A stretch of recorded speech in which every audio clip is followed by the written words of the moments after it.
हर बार की भांति आज भी साहब आप लोगों के बीच फेसबुक लाइव के माध्यम से आने वाले हैं। जितने भी लोग जुड़ चुके हैं फेसबुक पेज से हमारे, उनसे अनुरोध है कि इसको शेयर करें ताकि ज़्यादा से ज़्यादा गुरु भाई गुरु बहन साहब की वाणी को सुन सकें और लाभ उठा सकें। इसके साथ ही कुछ बातें ऐसी हैं जो मैं आप लोगों को बताना चाहूँगा। कई जगहों से खबरें आ रही हैं, फ़ोन भी आ रहे हैं कि क्षेत्रों में कई जगह लोगों ने साप्ताहिक शिव चर्चाएँ शुरू कर दी। तो आप लोगों से ये मेरा अनुरोध है। तो कई लोगों की दलील हमने सुनी कि मंदिर खोल दिए गए तो शिव चर्चा में क्या दिक्कत है। शिव चर्चा में दिक्कत ये है कि सारे लोग एक जगह जमा हो जाते हैं, एक जगह सट के बैठते हैं, शारीरिक दूरी का पालन नहीं करते हैं। और वैसे भी अभी अनुमति लेनी है सरकार से आपको 20 से ज़्यादा लोग इकट्ठे होने के लिए, 50 से ज़्यादा लोग इकट्ठे होने के लिए।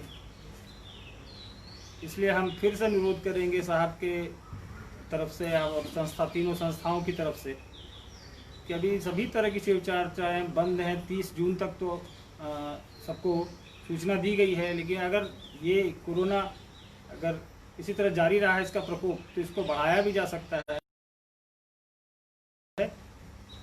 सबकी सुरक्षा के लिए है। साहब ने चर्चाओं को भी स्थगित इसलिए किया है कि इसकी जो रफ्तार है बढ़ने की वो थोड़ी रोकी जा सके, सामान्य लोगों तक नहीं पहुँचे। आपको साहब ने माध्यम दिया है, आप घर में चर्चा करें, फ़ोन से करें, सोशल मीडिया के माध्यम से करें, व्हाट्सएप से करें, लेकिन एक जगह इकट्ठे ना हो। सरकार के द्वारा दिए गए निर्देश का पालन करें। कई जगह हमने ये भी देखा है, फ़ोटो भी मेरे पास आई है कई लोगों की, छपरा से आई है, रोहतास से आई है, बिहार के कुछ एक ज़िलों से भी आई है, जहाँ लोग शिव चर्चाएँ कर रहे हैं, महिलाओं को इकट्ठा कर रहे हैं। वैसे लोगों को हम लोग चिन्हित भी कर रहे हैं और संस्था के तौर पे हम आप लोग को कहना चाहें कि ऐसे लोगों पर हम लोग कार्रवाई करेंगे जो शिव का नाम बदनाम करेंगे, साहब का नाम बदनाम करेंगे। और इस महामारी को रोकथाम में आपका सहयोग होना चाहिए, न कि शिव शिष्यों के द्वारा इसको बढ़ाया जाना चाहिए। हम लोग भी अपना नाम उस सूची में डालें जो इस रोकथाम को, कोरोना को रोकने में सहयोगी बने, न कि उस सूची में डालें कि इसको बढ़ाने में सहयोगी बने। आपका जीवन अमूल्य है, अनमोल है। आपके साथ साथ आपके आस पड़ोस का भी जीवन अमूल्य है। आप अपनी सुरक्षा करेंगे तो समाज की सुरक्षा होगी, दुनिया की सुरक्षा होगी। इन सब बातों का ध्यान रखेंगे। साहब आपके बीच हैं। हाँ, लेकिन एक चीज़ और कहेंगे कि जिज्ञासाएँ बहुत आती हैं। आप लोग फेसबुक पेज पे भी लिखते हैं, लेकिन क्षमा चाहेंगे आप लोगों से, क्योंकि हज़ारों की संख्या में कमेंट्स होते हैं, सबको पढ़ना मुश्किल होता है। व्हाट्सएप पे भी आप लोग की जिज्ञासाएँ आती हैं, सबका लेना संभव नहीं है, सबका उत्तर देना भी संभव नहीं है। तो आप लोग आपस में भी जिज्ञासाओं पे चर्चा करके उसका समाधान ले सकते हैं।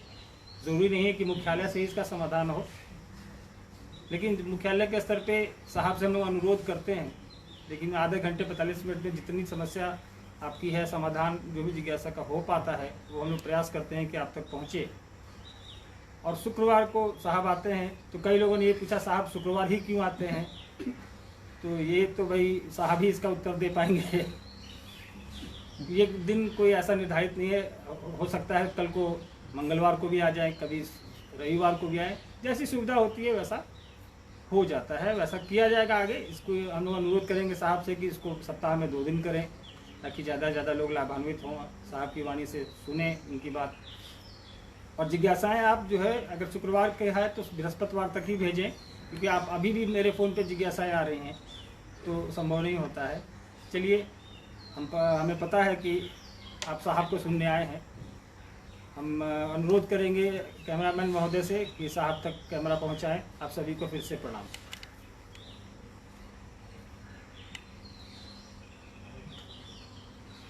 सभी को मेरा प्रणाम।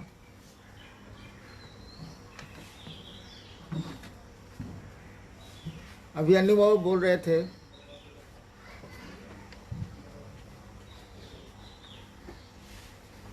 आज की स्थिति पर, कोरोना के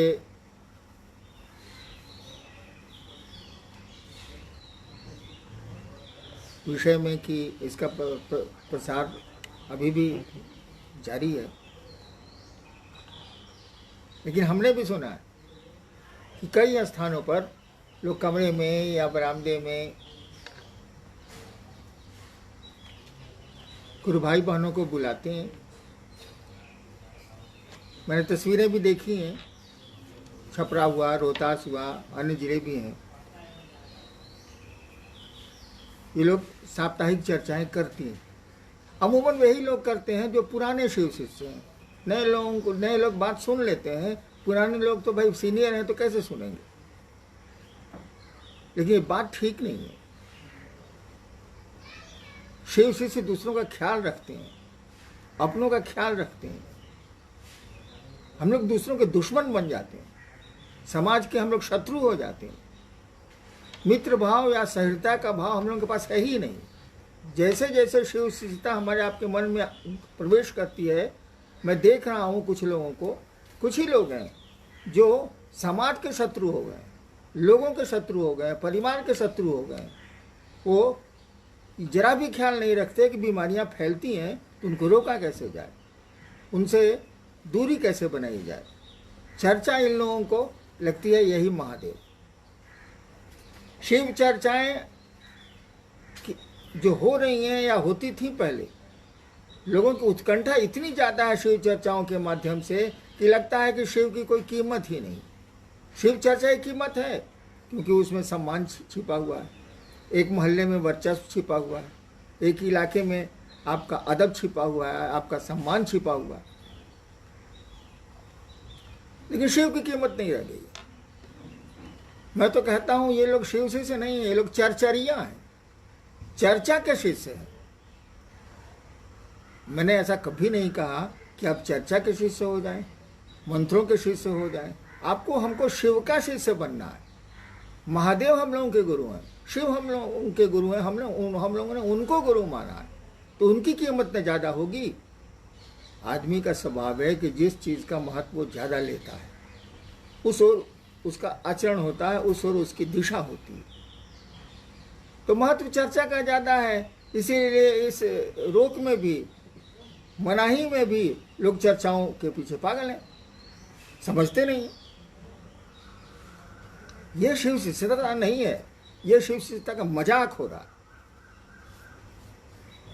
चलिए देखते हैं जिज्ञासाएं क्या आई हैं, लेकिन ऐसा नहीं करें आप। हमने शिव को गुरु माना था। मैंने कई बार कहा कि 1974 में कुछ हमको पता नहीं था कि चर्चाएं क्या होती, मैं जानता ही नहीं था। लेकिन क्या मेरे शिव गुरु हुए कि नहीं हुए? बिना चर्चा के मैंने शिव शिष्यता का सूत्रपात 1982 में किया कि नहीं किया? अजीब स्थिति है चर्चा की। 30 जून तक चर्चा बंद है। जो स्थिति जा रही है अभी आने वाले कई महीनों तक बंद होगी। मैं तो संस्था में हूं नहीं, इसलिए आपके खिलाफ कुछ कर नहीं सकता, लेकिन बोल तो सकता हूं आपको ऐसा नहीं करना चाहिए। आइए देखते हैं जिज्ञासाएं क्या आई। जी, बहुत सारी जिज्ञासाएं हैं, जिसमें भाई विवेक वत्सल हैं इंदौर से, मध्य प्रदेश से, कि साहब से हमेशा सुना है कि हम सब शिव के ही अंश हैं। जो शिव में है वो हम में भी है, जैसे प्रेम, दया और सभी प्रकार के भाव। अगर सारे भाव मनुष्य में स्वाभाविक हैं तो शिष्य भाव स्वाभाविक क्यों नहीं? हमें अपने गुरु का शिष्य बनना पड़ता है। गुरु ने सारे प्राणियों में शिष्य का भाव स्वाभाविक क्यों नहीं बनाया? देखिए, ऐसा है कि हम लोगों के पास पिता का भाव है, माँ का भी भाव है लोगों के पास। लेकिन क्या 4 साल के बच्चे में पिता का भाव होता है? क्या 5 साल की बच्ची में माँ का भाव होता है? जब तक संतान नहीं होगी माँ का भाव उदय नहीं होगा, पिता का भाव उदय नहीं होगा। ठीक उसी तरह से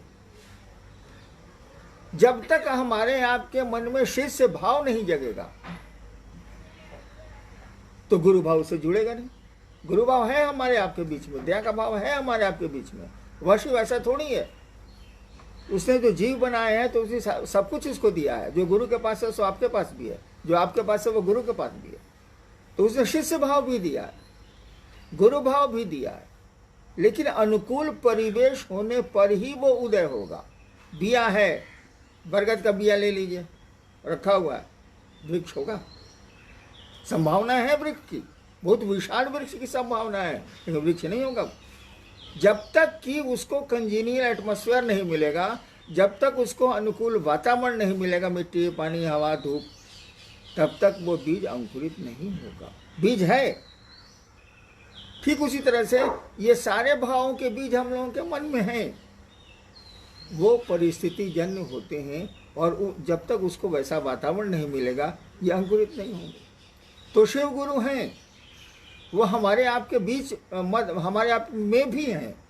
शिव की इसका सृष्टि भाव जिस तरह से छिपा हुआ है सब में, जगत में चल रहा है सारा जगत जिससे, उसमें उनका गुरु भाव भी छिपा हुआ है। सारे भाव वहां निहित हैं, सारे भाव व्यक्ति में भी है, गुरु में भी है, परमात्मा है वो। तो जैसे आप शिष्य भाव को उद्भासित करेंगे, जैसे आप शिष्य भाव को अंकुरित करेंगे, वैसे गुरु भाव शिव के प्रति करेंगे तो शिव गुरु का भाव उससे जुड़ेगा। शिव भाव जो अपना जो काम है उसका करेगा, आपको शिव की ओर उन्मुख करेगा। जी, भाई राम नारायण जी हैं भागलपुर से। आप अक्सर कहा करते हैं कि मंजिल मिले ना मिले हमें इसका गम नहीं, मंजिल की जुस्तजू में मेरा कारवां तो है, तो क्या मंजिल वास्तव में मिलेगी या सिर्फ कारवां ही बन के रह जाएगा?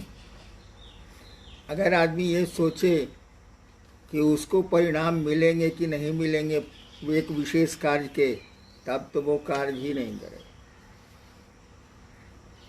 वो सुना है ना भाई साहब कि जब से चला हूँ मंजिल की ओर, कभी मील का पत्थर नहीं देखा। कितना किलोमीटर गए, वो इतना पहुंच गए, मील का पत्थर नहीं देखा। तो मंजिल मिले ना मिले, भैया शिव को पाना तो आसान नहीं है, शिव तक पहुंचना तो आसान नहीं है, लेकिन उस दिशा में चलने में क्या है? चलेंगे हम।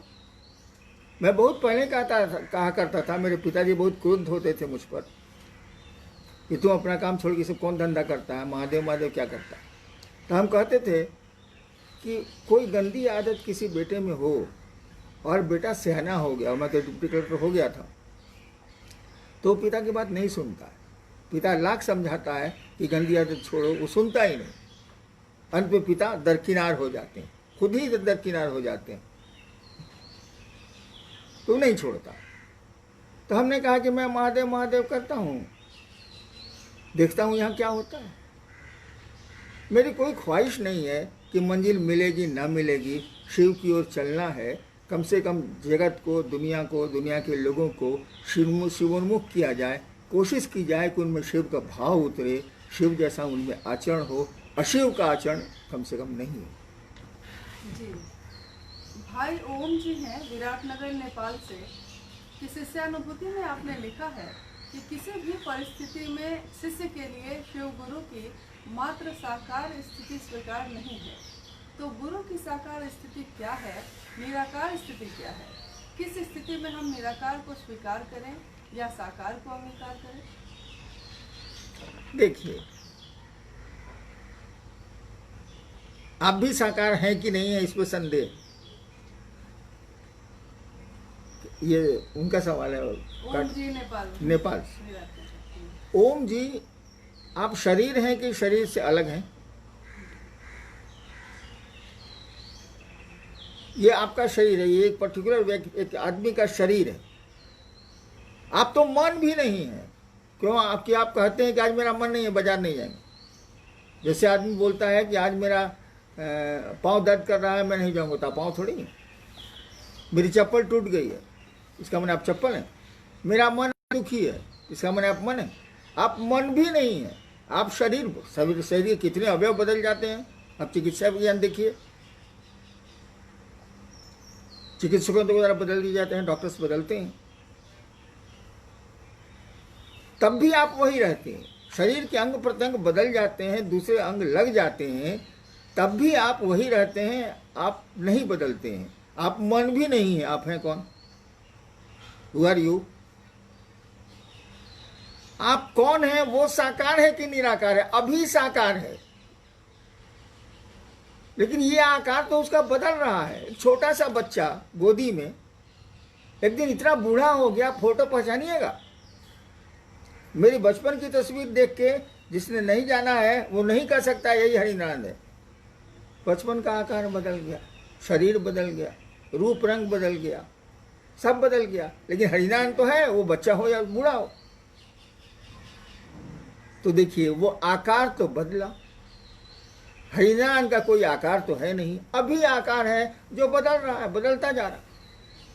इस शिव के साथ भी है, आकार माने तो शिव साकार है, आकार नहीं माने तो विश्व मूर्ति है। कहा ही जाता है नमस्ते नमस्ते वो विश्व मूर्ति, वो विश्व की मूर्ति है, दिशाएं उनका पोशाक है, अंबर है।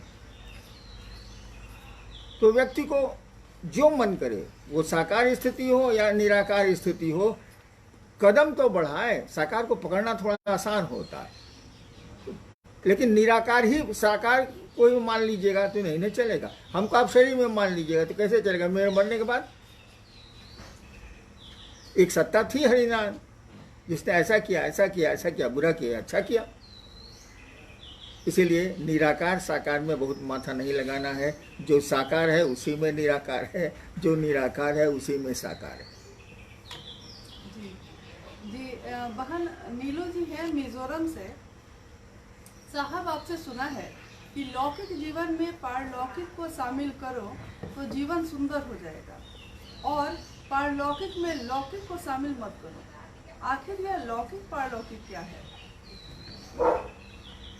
इस लोक को जब आप परलोक के सिद्धांतों और कर्मों में शामिल करेंगे तो क्या पड़ेगा?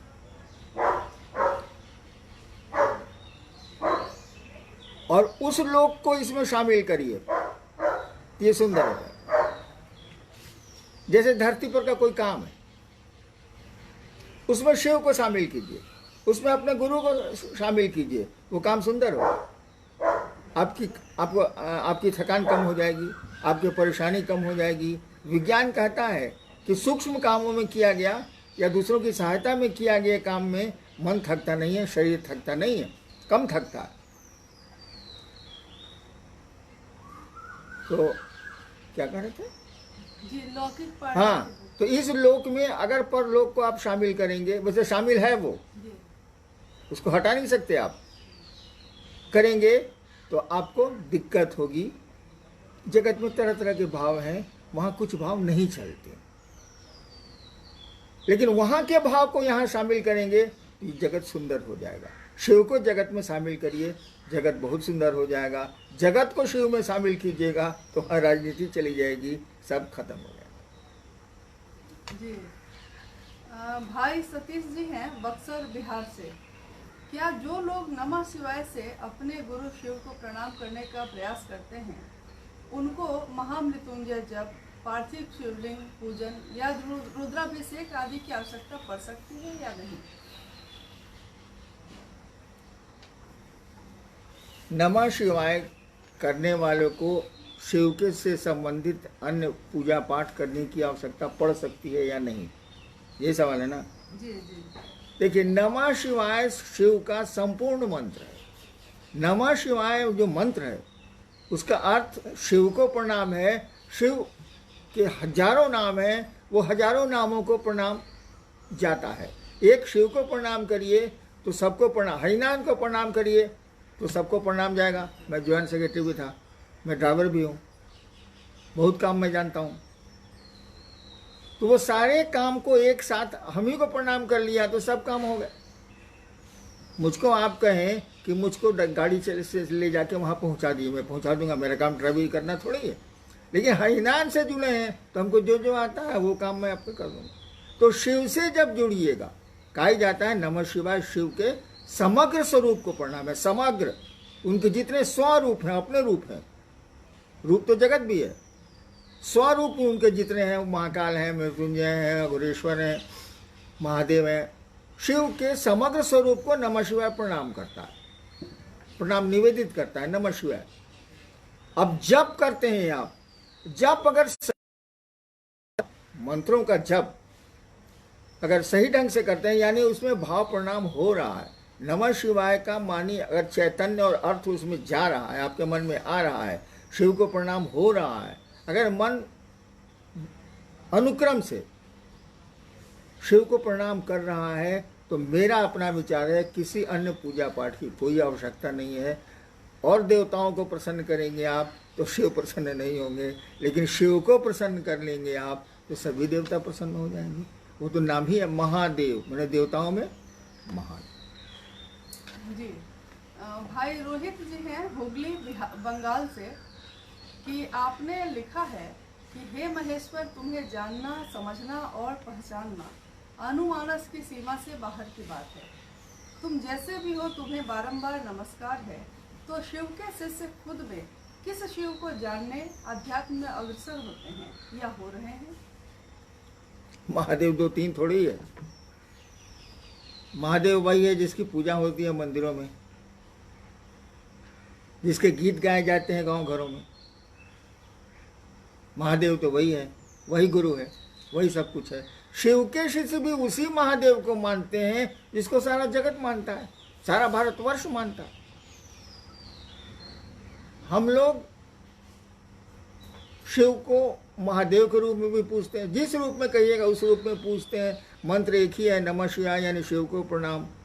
शिव के शिष्य और बाहर के लोगों के महादेव में कोई भेद नहीं है, कोई अंतर नहीं है, हो ही नहीं सकता है। शिव तो अपने अकेले है, वो एक ही सत्ता है। नाम जितने मन करे दे दीजिए, सत्ता तो वही रहे। जी भाई सुनील जी हैं 24 परगना बंगाल से कि संसार में शरीरधारी गुरुओं की परंपरा चली आ रही है। जब शिव को गुरु मानने को कहता हूँ किसी को, तो लोग कहते हैं कि गुरु एक ही बनाया जाता है, इसीलिए अब दूसरा गुरु नहीं बनाऊंगा। तो क्या कह के समझाऊं, समझ नहीं पाता। पहले इन्होंने अपने बच्चे को प्राइमरी से मिडिल में भेजा है कि नहीं? जो सवाल कर रहे हैं कि एक ही गुरु बनाया जाता है, इन्होंने अपने बच्चे को प्राइमरी से मिडिल में भेजा है कि नहीं? मिडिल से हाई स्कूल में भेजा है कि नहीं? हाई स्कूल से कॉलेज में भेजा है कि नहीं? कॉलेज से विश्वविद्यालय में भेजा है कि नहीं? अगर इतनी जगह गुरु ये बदल सकते हैं, तो अपने उस जीवन के लिए गुरु बदलना अपराध है क्या? कभी नहीं हो सकता। दत्तात्रेय जी के बहुत गुरु हैं, मेरे 20-21 गुरु हैं, लास्ट में जाके शिव गुरु हुए। अरे भाई, बच्चों के ज्ञान के लिए गुरु बदले जाते हैं, रोगी की चिकित्सा नहीं ठीक से होती है तो डॉक्टर्स बदले जाते हैं। आपको ज्ञान सही नहीं मिल रहा है, अगर आपको लगता है तो गुरु बदले जाएंगे। और जब शिव को गुरु मान ही लिया, तब तो आप हाईएस्ट पर हैं, तब तो आप सर्वोच्च पर हैं। अब तो आप बदल ही नहीं सकते, क्योंकि अब उससे ऊपर कुछ होता ही नहीं, कोई गुरु ही नहीं है। वो महेश्वर है, वो ईश्वर है, सर्वोच्च गुरु है। इसीलिए गुरु बदले जा सकते हैं भैया। दत्तात्रेय जी के गुरु इतने हुए, आपने भी विद्यालय बदला होगा, प्रश्नकर्ता ने भी विद्यालय बदला होगा, प्राइमरी से मिडिल, मिडिल से हाई, हाई से ऊपर भी कॉलेज, आपने भी गुरु बदला होगा। गुरु के बदलने से गुरु के प्रति श्रद्धा नहीं खत्म होती है, वो रहती है, लेकिन पढ़ाई बदल जाती है। 8वें क्लास की किताब 9वें में नहीं चलती है, लेकिन 8वें का जो आपका पुराना शिक्षक है वो मिलेगा, तो उसको आदर जरूर दीजिएगा। अगर आदर नहीं देते हैं तो आप सही आदमी नहीं है, आप गड़बड़। जी बहन नीलू हैं पाकुर झारखंड से कि गुरु कार्य ईमानदारी से करने पर भी गुरु कड़ी एवं हृदय विदारक परीक्षा क्यों लेते हैं? शिव गुरु के रूप में कोई परीक्षा नहीं लेते। शिव गुरु के रूप में कोई परीक्षा नहीं लेते, ले ही नहीं सकते। अगर लेंगे तो कोई उत्तीर्ण ही नहीं होगा, कोई पास ही नहीं करेगा। होता यह है ना कि हम लोगों के जो अपने कर्म हैं, स्वकर्म हैं, अपने कर्म हैं, वो इस जन्म के हो या पहले के जन्म को हो, वो स्वकर्म जो है हम लोगों के, वही जब क्रियामान या प्रारब्ध में बदलते हैं, यानी फलित होने लगते हैं, हम ही लोगों के कर्म, हम लोगों के स्वकर्म, तो परेशानियां भी आती हैं, सुख भी आते हैं। सुख भी घातक हो सकता है आध्यात्म में, दुख भी घातक हो सकता है आध्यात्म में। बाधाएं दे सकता है, सुख तो बहुत देता है, दुख कम देता है, लेकिन बाधक दोनों हो सकते हैं। सुविधाएं भी दे सकते हैं, मार्ग को प्रशस्त भी कर सकते हैं। दोनों स्थितियों में हमारे आपके कर्म फल है। गुरु की दया कहा जाता है, गुरु उपाय, शिव सूत्र में लिखा हुआ है गुरु उपाय। गुरु की दया उन स्वकर्मों के प्रतिफल में परिवर्तन करके आपको कम से कम ट्रैक्टर पर नहीं चला के स्कॉर्पियो पर चलाती है, ताकि ज़िंदगी के खराब गड्ढों में आपको चोट कम लगे। झर्क तो महसूस होगा कि गाड़ी सड़क खराब है, लेकिन आपको चोट कम लगेगी, दर्द कम होगा, शरीर में थकान कम हो जाएगी। तो वो हम लोग के स्वकर्म है। बड़ी ईमानदारी से भी महादेव के काम करते हैं आप, तो हमारे आपके स्वकर्म तो हैं। हम लोग जैसा वैसे ही रहेंगे। उनकी दया ही उसको उसमें परिमार्जन करती है, परिवर्तन करती है। जी भाई पवन जी हैं हुगली बंगाल से। साहब, आपने कहा है मनुष्य के सहज प्रेम से परमात्मा लभ्य हैं। ये सहज प्रेम क्या है और क्या कोई दुर्लभ प्रेम भी है? सहज प्रेम से परमात्मा लभ्य है, हाँ मैंने कहा। सहज का अर्थ होता है स जोड़ जो, मैंने साथ में जो जन्मा हुआ है, यानी जो हमारे साथ पैदा हुआ है। यानी प्रेम तो हम लोग के साथ पैदा होता है, हम माँ को करते हैं, पिता को करते हैं, घर को करते हैं, खिलौनों को करते हैं। प्रेम तो हम लोग का स्वाभाविक है, भय भी है स्वाभाविक। बहुत सारी वृत्तियां हैं जो जन्मजात हैं, वो पैदाइशी होती है। तो प्रेम भी है। प्रेम जो जगत की ओर चला है, खिलौने के लिए बच्चे मार कर रहे हैं, झगड़ा कर रहे हैं अपने ही सहोदर भाई से, जबकि पिता ने दोनों को खरीद के दिया है, दोनों साथ था, दोनों देखे हुए, तब भी खिलौने के झगड़ा हो रहा। तो खिलौनों के लिए झगड़ा प्रेम का द्योतक है, आकर्षण का द्योतक है। यही आकर्षण और प्रेम अगर खुदा के प्रति हो जाए, तो शिव के प्रति हो जाए, तो बस यही सहज प्रेम से वो परमात्मा लभ्य है। प्रेम के क्या कहिएगा, हथियार को शिव की ओर मोड़ो, परमात्मा की ओर करने की जरूरत नहीं है। प्रेम में खुद ही इतना बल होता है, आकर्षण होता है कि आपको खींच के ले ही जाएगा, उधर आपको बढ़ाएगा ही बढ़ाएगा। आसान नहीं है, ये स्वाभाविक स्थिति नहीं है कि जगत से पारलौकिक जगत में शिव की ओर चला जाए, या आसान नहीं है। तो इसके लिए गुरु अच्छे मिल जाए तो वो आपके धीरे धीरे धीरे धीरे घुमा देते हैं, वो टर्न करते हैं, स्टीयरिंग को बहुत स्लोली काटते हैं ईश्वर की ओर, ताकि आपका लौकिक जगत भी छीने नहीं हो, पारलौकिक जगत भी मिले। दोनों में एक समानांतर, एक बैलेंस, एक सामंजस्य गुरु बनाते हैं। जी भाई विनोद जी हैं गैंगटॉक से। इस साप्ताहिक चर्चाओं में अभी तो कोरोना काल में बंद किया गया है, लेकिन पहले भी जब चलता था या अभी भी जो लोग फ़ोन से बातचीत करते हैं, तो वो लोग कहते हैं कि मेरे पड़ोस में कोई बीमार हो गया या मेरे घर में कोई दूसरा व्यक्ति बीमार हो गया है, तो क्या उसके लिए दया मांगी जा सकती है? दूसरों के लिए अगर दया मांगी जा सकती है तो किस तरह? किस तरह भाई? दया मांगना है कोई तरीका? कोई स्पेशल डिजाइन है कि पाँव ऊपर कर लेना, मुड़ी नीचे कर लेना? दया मन की चीज़ है, मन मांगेगा। ऐसा थोड़ी है कि सिद्धासन लगा के दया मांगिएगा, पद्मासन लगा के दया मांगिएगा, लंबा लेट के दया मांगिएगा, ऐसा कुछ नहीं है। अरे मन दया की याचना करेगा ना। दूसरों के लिए दया मांगी जा सकती है, लेकिन उसकी देख लीजिए उसकी स्थिति क्या है। वो खुद भी अगर दया मांग सकता है, तब बीच में आप उंगली कहाँ डाल रहे हैं, उसको सिखाइए। उसके जीवन में बहुत सारी घटनाएं ऐसी होंगी जहां आप नहीं होंगे, तो ये दया उसके द्वारा सीखी गई दया मांगने की प्रक्रिया उसको मदद करेगी। दया मांगने में कोई दिक्कत नहीं है, मांग सकते हैं, लेकिन उसको क्यों नहीं सिखलाते हैं? उसको भी सिखलाइए। कहीं कितनी देर आप उनके लिए दया मांगेंगे? उसका जीवन का अंतराल लंबा है ना। जी भाई नारायण जी हैं धुलाबारी नेपाल से, कि जिस तरह से कोरोना संक्रमित लोगों की संख्या में वृद्धि हो रही है, इस त्रासदी के माहौल में मनसा वाचा कर्मणा गुरु कार्य नहीं हो पा रहा है, इसका समाधान क्या है? हम क्या करें? अरे गुरु कार्य नहीं हो पा रहा है। गुरु कार्य क्या क्या है बताइए? एक तो है आप चर्चा करना, उसी को एक गुरु काज समझते हैं, बाकी किसी को तो हम लोग समझते नहीं, ताकि उसमें मजा आता है। दूसरों को समझाने में आदमी सुखानुभूति अनुभव करता है, अच्छा लगता है। साले को समझाए, बड़ी उठ रहा था, शिव से बनाए, और उस शिव से को किसी शिव को समझा रहे हैं, लेके हाँ साले हम सीनियर है ना, तो समझाए ना साले को। तो देखिए आत्म संतुष्टि होती है, आत्मतुष्टि होती है, और यह अहंकार का द्योतक है, ये अहम भाव का द्योतक है, ये मैंपन का द्योतक है, ये मैं आपका मजबूत हो रहा है, इसका द्योतक है, जो आध्यात्म में बाधक होगा। तो शिव चर्चा केवल करना गुरु का कार्य थोड़ी है।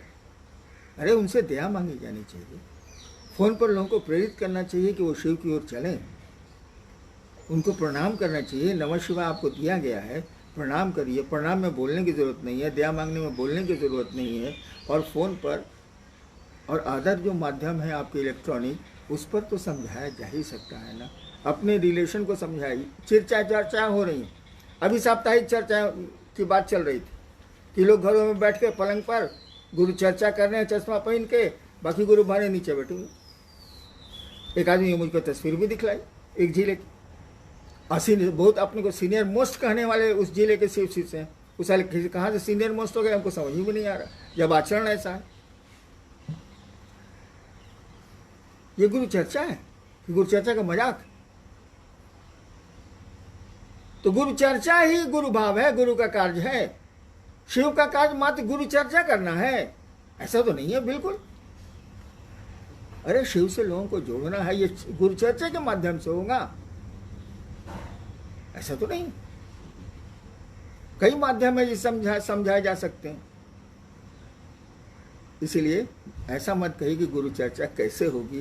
गुरु चर्चा के अन्य माध्यम है। 3 सूत्रों में गुरु चर्चा एक सूत्र है, बाकी 2 बहुत महत्वपूर्ण सूत्र हैं। गुरु चर्चा आपको अहंकार में डालेगी भी, लेकिन ये पहला और तीसरा सूत्र, दया मांगना और गुरु को प्रणाम करना, ये आपके अहंकार को शमित करता है, नीचे ले जाता है, और हम में आप में आध्यात्म को जगाता है। डू इट, इसको करिए। आप सबों को मेरा प्रणाम।